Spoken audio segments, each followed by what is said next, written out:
How to transfer data from iPhone to iPhone. Hello everyone. In this video, I will show you how to transfer data from iPhone to iPhone.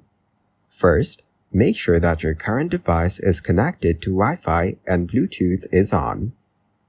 Turn on your new device and place it near your current device. Follow the on-screen instructions to get started. If the prompt to set up your new device disappears from your current device, restart both devices.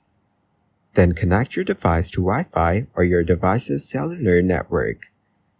You might be asked to activate your cellular service. Next, set up Face ID or Touch ID. Then choose how you want to transfer your data. If you download from iCloud, your apps and data download in the background so that you can start using your new device right away.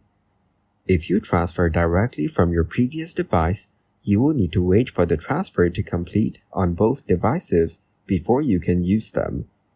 Keep your devices near each other and plugged into power until the data migration process is complete.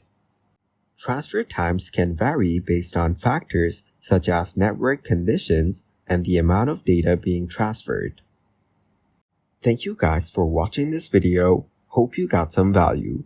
Make sure to like the video and subscribe to the channel to get notified of new videos. See you in the next one.